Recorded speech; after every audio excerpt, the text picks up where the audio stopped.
Ito ay rated SPG. Striktong patnubay at gabay ng magulang ang kailangan. Maaaring may masiselang tema, lengguwahe, karahasan, sexual, horror o droga na hindi angkop sa mga bata.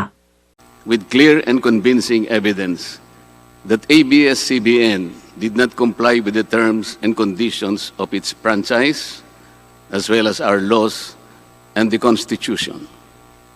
In fact, they will show in the succeeding hearings of the Committee on Legislative Franchises that ABS-CBN deliberately and with impunity violated the conditions of its legislative franchise and more so of our laws and the Constitution. Matagal na po kasi ang mga aligasyong ito. Hindi mamatay-matay, lumulutang sa internet, nasa labi ng mga Pilipino. Hindi seryosong binigyan ng pansin. Bakit po? Tikom ang bibig ng may kakayahang magsiwalat nito dahil takot sa maimpluwensyang network na kayang sirain ng tao, kandidato man o hindi. Salamat at ganap na nanindigan si Speaker Alan Peter Cayetano at hindi inalintana ang mga tuligsa sa kanya at pinayagan niya na magkaroon ng patas, bukas at malawak ang pagdinig sa mga aligasyong ito katulad ng nagaganap sa araw na ito. Ang banggit nga po sa John 8:32 ay ganito, "And you will know the truth, and the truth will set you free." Violation of the Constitution. Number 1, franchise is longer than 50 years. Hindi na po dapat payagan itong pagre-renew ng prangkisa ng ABS-CBN. Dapat na pong isara ang pinto para sa kanila. Bakit po? Because the ABS-CBN has been using the airwaves for more than 50 years. 53 years today, to be exact. Our Constitution says that Congress can grant a franchise of up to 50 years only. Taong 1957, nang makuha ni Don Eugenio Lopez Sr., may-ari ng Chronicle Broadcasting Network o CBN, ang Alto Broadcasting System o ABS. Simula po noong 1967 ay naging ABS-CBN na po ang tawag dito dahil sa merger ng ABS at CBN. Kung susumahin po natin ang prangkisa nito simula noong 1967, ay 53 taon na po itong gumagamit ng airwaves magpahanggang ngayon. 63 years naman po kung susumahin natin mula po ng pagkakakuha ng CBN sa ABS noong 1957. The Committee on Legislative Franchises should not allow itself to be used by ABS-CBN to again circumvent the Constitution and violate the categorical 50-year limitation imposed on franchises.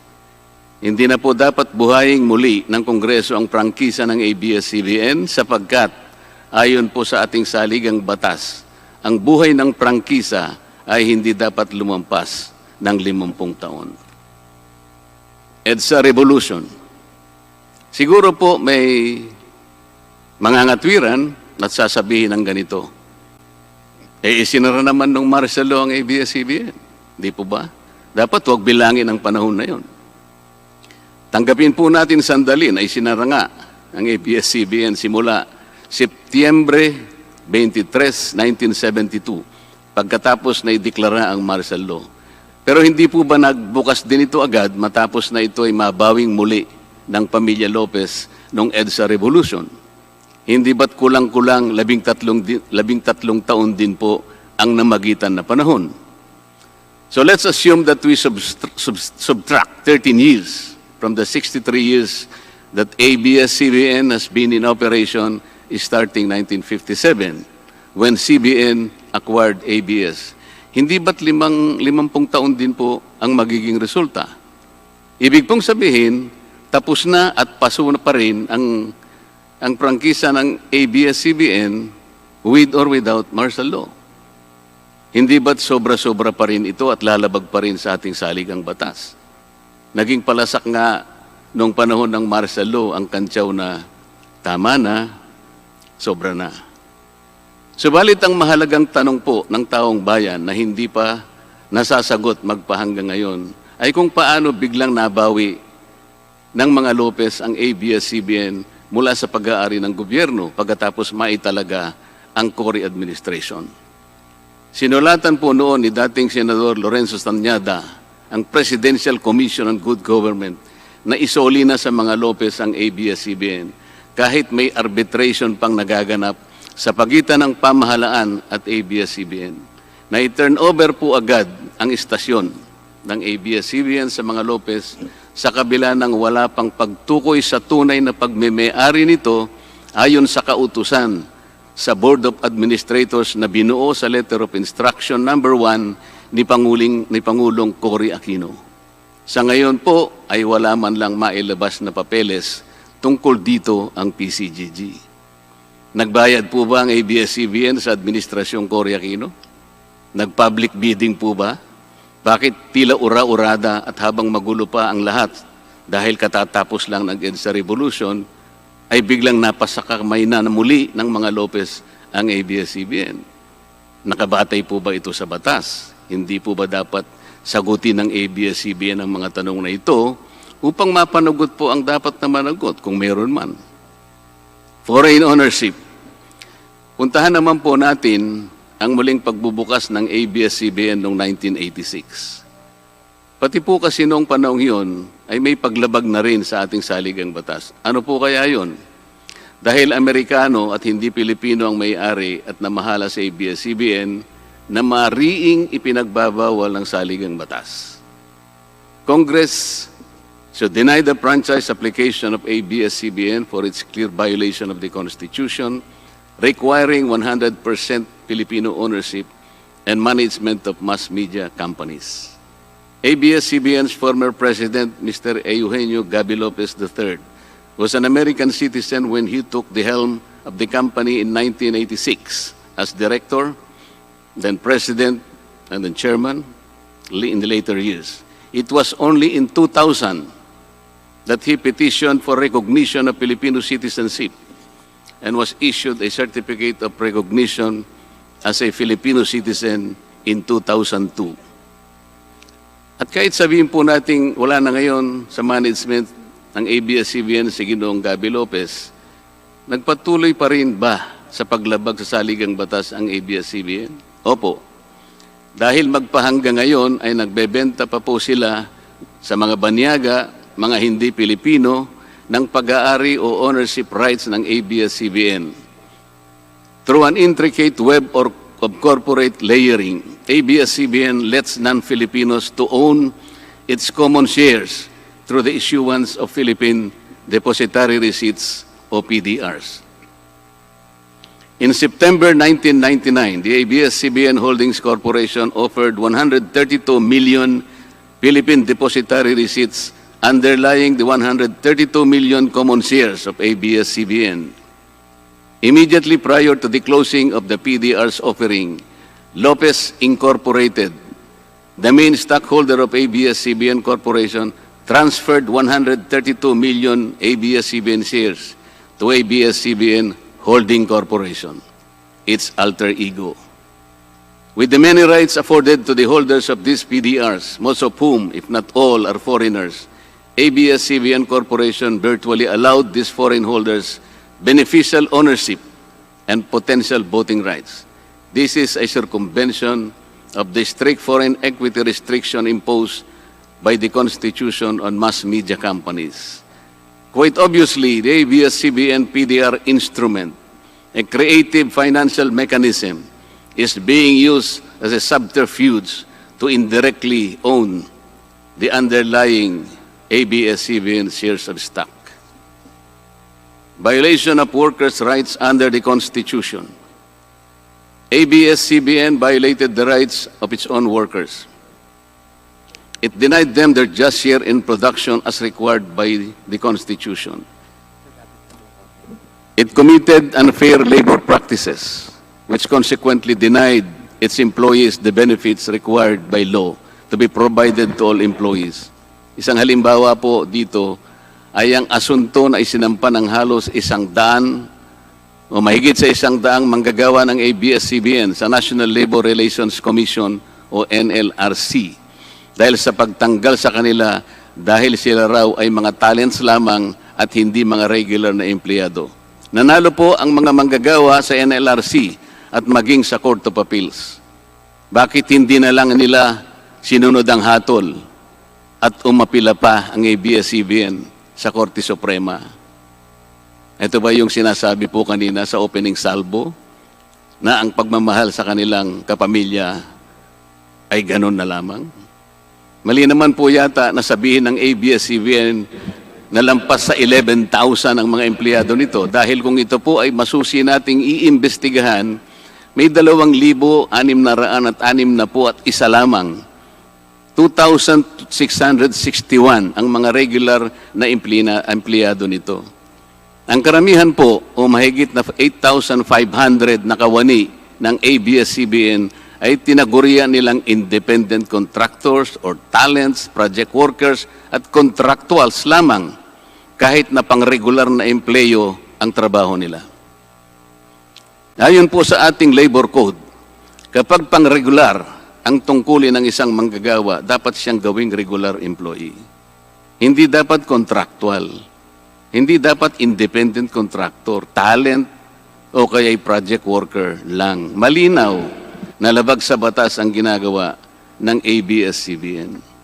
Sana ay ibalita rin po ito ng TV Patrol upang mabunyag ang libu-libong endo sa kanilang bakuran. ABS-CBN has not regularized its contractual workers and talents despite performing the functions of regular workers.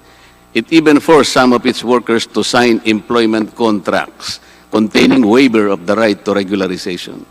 And those who refuse were unceremoniously terminated from work. ABS-CBN has subcontracted most of its production work to subcontractor production companies, despite the fact that production is directly related to its core business. These production entities are paid minimally, whose workers obviously get lesser benefits and take-home pay compared to ABS-CBN's regular employees. And yet, the profit generated by ABS-CBN from its independent production companies appear greater than its expenses, especially those expenses that are even deductible for income tax purposes. Kung kaya't hindi po may kakaila sa publiko na napakarami ng labor cases na hinarap at haharapin pa ng ABS-CBN. Ang masaklap pa po dito ni hindi nagbibigay ng contribution ang ABS-CBN para sa benepisyo ng kanilang mga empleyado. Dahil po sa 2,661 lang ang regular employees nito, ang mga ito lang ang may benepisyo. Ang iba po na mahigit 8,500 na nagtatrabaho sa ABS-CBN ay wala po ni katiting na government-mandated benefits na natatanggap katulad ng SSS, PhilHealth o kaya Pag-ibig. Kanina po sa opening salvo, narinig po natin na ang kanila pong isinasangkalan ay yung kanila pong mga kawani, mga manggagawa. Ang kongreso pong ito ay nakikidalamhati. Nalulungkot din po. Bakit naman po hindi? Kung pwede po nating ipaghalimbawa, sandali lamang po, ang ABS-CBN sa isang jeepney driver. Alam po niya na wala siyang prangkisa. Nagsakay po siya ng napakaraming pasahero. Yung mga pasahero naman po, bago sumakay doon, hindi naman niya tatanungin sa driver, Mamang driver, mamang chopper, kayo po ba ay may prangkisa? Yung rota po ba ninyo, pinapayagan yan? Wala pong nagtatanong na gano'n kasi mabilisan eh. Pare-pareho pong nagmamadali. Anong pong masita siya ng LTFRB? Gagamitin po ba nung driver na yon o nung taxi driver na yon o yung bus operator na yon? Kawawa naman po yung pasahero namin kung patitigilin mo ngayon. Meron pong pupunta sa ospital, meron pong pupunta sa trabaho, meron pong pupunta sa eskwela. Napakarami pong gawain itong mga taong ito. Ito po ba ang ibibigay po ninyong halimbawa? Hindi po ba dapat kayo muna ang kauna-unahan na nag-isip ng kapakanan nila? Ilagay ninyo sa magandang kalagayan ang pagpapatupad ng prangkisa ninyo at wala pong malalagay sa alanganin. Huwag po ninyong isasangkalan ngayon ang inyong mga manggagawa at kani-kanilang pamilya. Hindi po ganun. Sasagutin po ninyong aligasyon na ito, hindi po sa pamamagitan ng emotional appeal. If this indeed the true house of the people, the Committee on Legislative Franchises must side with the poor workers of ABS-CBN in denying its franchise, justice to them will be finally served, although ironically, this will also entail some sacrifice on their part. Political bias.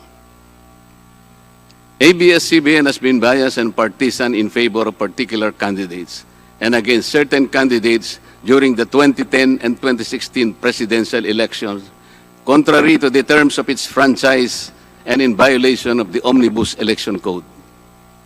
Hindi naman po lingid sa kalaman ng marami, kung hindi man lahat, kung paano naging pro Noynoy Aquino ang ABS-CBN noong 2010 at pro Grace po at Leni Robredo naman noong 2016. It is also a matter of record that ABS-CBN failed to air some of President Duterte's political advertisements during the 2016 campaign period, despite receiving the payment for said political ads.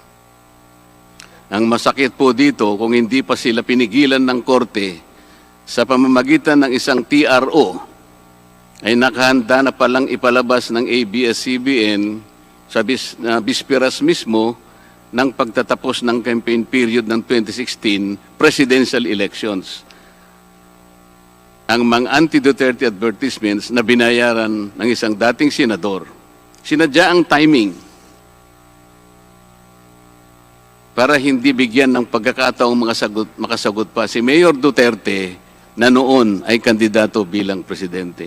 Mabuti na lamang at napahinuhod ng ang korte ng petisyon ni Speaker Alan Peter Cayetano na noon po ay Vice Presidential Candidate ni Pangulong Duterte at dagliang nag-issue ng TRO ang korte sa ABS-CBN. It is now a public knowledge that President Rodrigo Duterte and Speaker Alan Peter Cayetano expressed their disappointments over ABS-CBN's unfair reportings and meddling in previous elections. For those opposing the franchise application, hindi na po dapat payagan ng ABS-CBN na muling pakialaman ang politika sa ating bansa. Panahon na para ang taong bayan ang pumili ng mga namumuno na gusto nila at hindi ang napipisil ng ABS-CBN. Paalala lang po sa ABS-CBN, you are a broadcasting company, not a political kingmaker. Either you play ball or you play fair. Multiple channels in one franchise.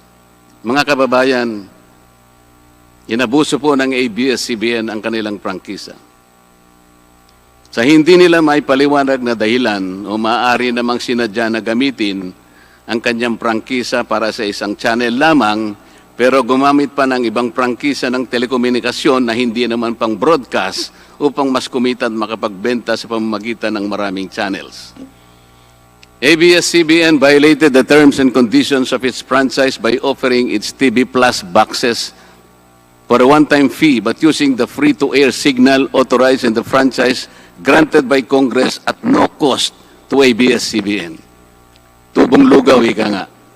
But this practice of ABS-CBN without permission from Congress or the National Telecommunication Commission is killing the cable industry, which depends on monthly based subscription of its clientele.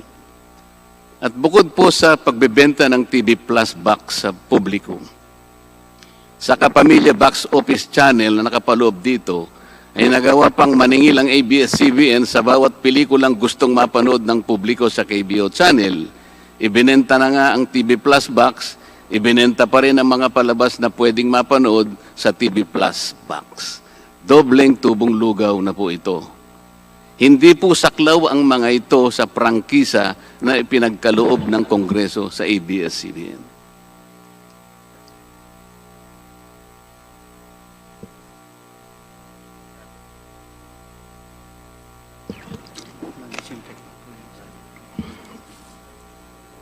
ABS-CBN, contrary to the terms and conditions of its franchise, operated this pay-per-view channel, otherwise known as the Capamilya Tax Office, or KBO, without a valid permit from the NTC, and despite NTC's order to refrain from operating a PPB until the issuance of an appropriate guideline for the same, ABS-CBN continued its operation until the expiration of its franchise on May 4, 2020. Tax evasion. ABS-CBN also violated the terms and conditions of its franchise by engaging in tax avoidance schemes, which deprived the government of the much-needed revenue. It used its wholly owned subsidiary, Big Dipper Digital Content and Design, Inc., a PESA-registered company, as tax shield. Its main customer is ABS-CBN Hungary. And because of this unconscionable tax avoidance scheme, ABS-CBN alleged effective tax rate in 2018 was at negative 5%. This means that ABS-CBN managed to avoid paying taxes in 2018. Bakit po ang GMA7 na hindi naman kasing laki o kasing yaman ng ABS-CBN ay nakapagbayad ng buwis sa pamahalaan ng 1.6 billion pesos noong 2018? Samantalang ang malaalamat na ABS-CBN ay walang binayarang buwis. Bakit naman nakalibre ang ABS-CBN noong 2018 sa negative income tax nila na 84 million? Ibig sabihin po nito ay may tax credit pa ang ABS-CBN at ang gobyerno pa ang lumalabas na may utang dito. Wala pong pagkakaiba ito, mga kababayan. Sa isang taong nangutang sa tindahan, binigyan pa ito ng sukli. In 2019, ABS-CBN again did not pay its rightful taxes. It avoided this by entering into compromise agreement with the Bureau of Internal Revenue, with the latter accepting the settlement of 152 million pesos plus from ABS-CBN, equivalent to only 40% of its assessed deficiency in income tax, value-added tax, and documentary stamp tax payments. But this is only one among the 4 other cases lodged by the BIR at the Court of Tax Appeals, all of which were also settled by compromise. Bakit po ganun? Hindi po ba nandun sa prangkisa ng ABS-CBN na babayaran nila lahat ang rightful taxes? Kinakailangan po bang sila ay habla pa ng BIR bago sila mapilitang makapagbayad lamang kahit settlement lamang? Ang linaw po ng kanilang prangkisa na babayaran lahat ang kaukulang buwis. Bakit kailangan pong sila ihabla at idemanda pa ng BIR para lamang sila ay makapagbayad? There are also allegations to date that ABS-CBN's Lingkod Kapamilya Foundation, ALKFI, is being used as ABS-CBN as tax shield, and that ALKFI also failed to file donor's tax return and pay the donor's tax. Ito po ang mas nakalulungkot dito, mga kababayan. Kapag politiko o government official ang nagkawang gawa, epal ang tawag dito ng ABS-CBN. Kahit mula pa sa sariling bulsa ng politiko ang pinanggalingan ito. Pero kapag ito ay galing sa lingkod kapamilya, puro pangalan ng ABS-CBN ang kanilang pinangangalandakan, katulad po ng nakita natin ngayon. Alam naman natin na galing naman sa lahat, sa mga donors ang pondo na ginamit nila. Meron po kayang nanggaling sa yaman ng ABS-CBN. Di baling ang pantulong ng ABS-CBN ay galing sa donasyon ng ibang tao. Di baling ang perang pantulong ay mula sa tax avoidance ng kumpanya. Ang mahalaga ay mapalabas nila sa pamamagitan ng sa mamamayan, katulad po ng nakita natin ngayon na napakabuti at napakabait ng ABS-CBN.